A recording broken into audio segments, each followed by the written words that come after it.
as a Yemenite Jew, I can tell you that the name itself is not the devil, is not a pagan idol, is not the moon god, as evangelical Christians have been propagating for decades. This is a very, very sick cult, by the way, and their idiocy is quite redundant.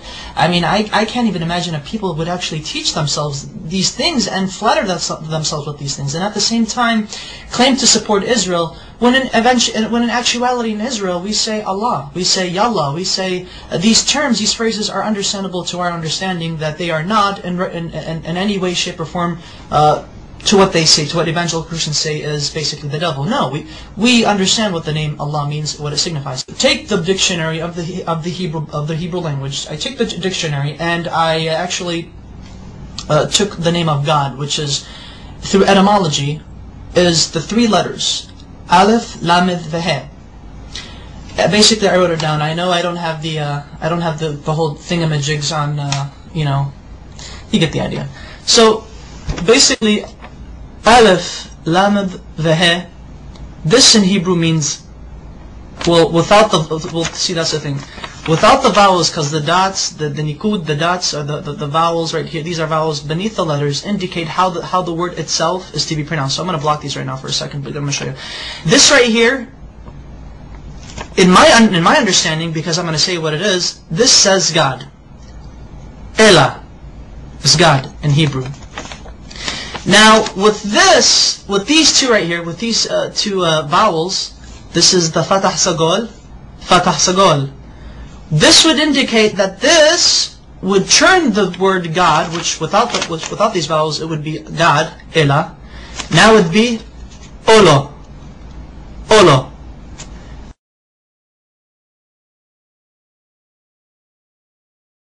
Olo means a curse, an oath, or a covenant.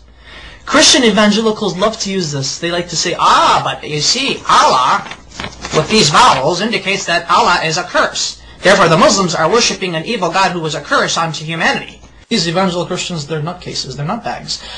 And I took it upon myself further to actually see how they got this idea that Allah, the Arabic name of God, is a curse, and more recently is the devil. I don't know how they do it, but they do it. Allah is not the devil. God forbid. May God even forgive me for saying such horrible things. But here's the Hebrew version of the Arabic name Allah once it is written in Hebrew. The Arabic name Allah has 4 consonants because Hebrew is like Arabic. It's almost similar. Same alphabet, same thing, just different script. This is the Arabic name of God.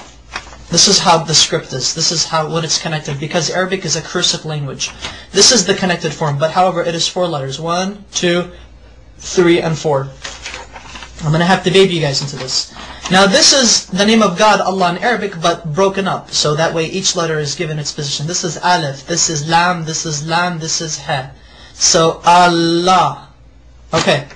Now this right here, Allah in the Arabic script, this is how it would become rendered in the Hebrew rendition. That way, Allah in Hebrew would be Aleph, Lamed, Lamed, He. Okay. Now, how do we get this?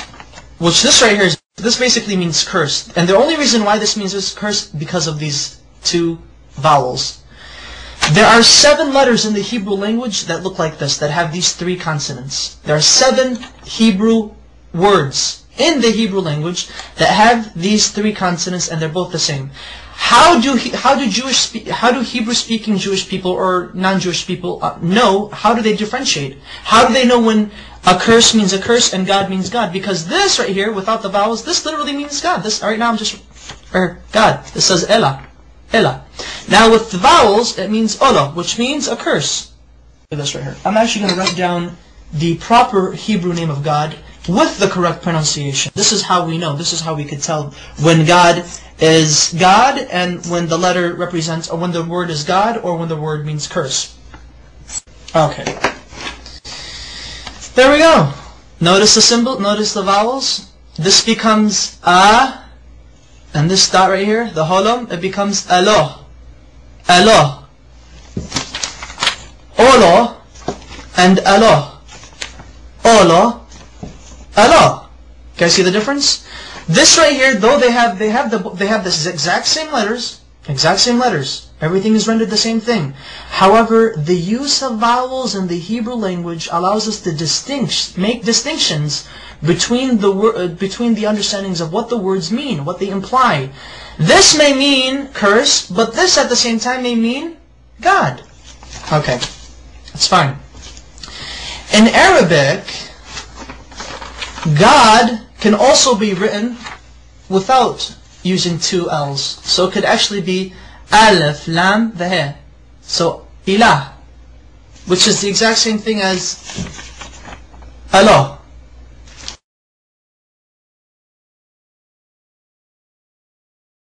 Their understanding of how they approach God is exquisitely the same.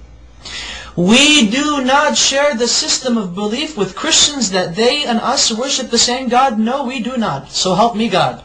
But Christian evangelicals do not worship the God of Israel. They do not worship the Islamic perspective of God.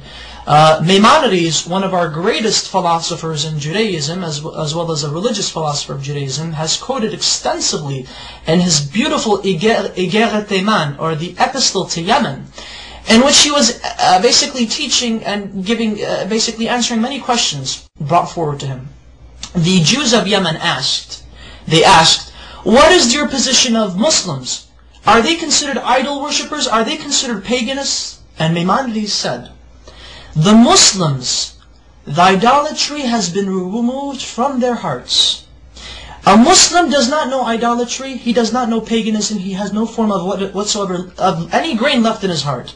Therefore it is permitted unto a Jew, when he enters a land where he cannot find a synagogue, that he is allowed to pray in a Muslim mosque. He's okay, it's fine, it's okay. Hey, I can go to a Muslim mosque and pray if I have to, if I can't find a shul. However, Maimonides says, be careful.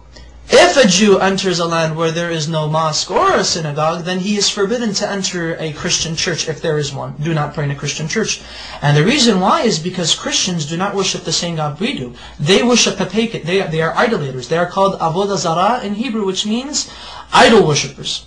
So exquisitely said, so wonderfully stated. Oh my goodness! And you know, it's quite interesting that unfortunately there should be more Jews actually stating the facts as it is. That you know, Muslims and Jews and Muslims, we both worship the same God. No matter what these crazy evangelical Christians are saying, they're basically nutbags. Whatever they say, they just try to come up with exceeding lies, redundant lies. The type of lies that only a child in the kindergarten could easily make up. And emphasize that Arab Christians, and you know, this is what's also funny, and thankfully I remember this, because this is what I really wanted to say. Get a load of this, Christian evangelics. I should refer to you guys as evangelics. There are actually 20 million Arab Christians in the Middle East today, as well as the United States, as well as around the world.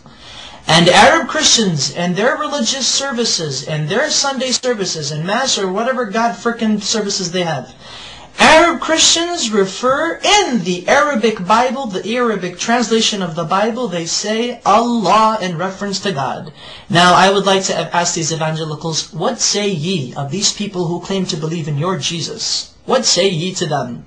Now are you going to go chase them and say, oh, you're worshiping the devil. The devil is Allah. Just to let you know that classical Arabic is very close to classical Hebrew, biblical Hebrew, as well as classical Aramaic.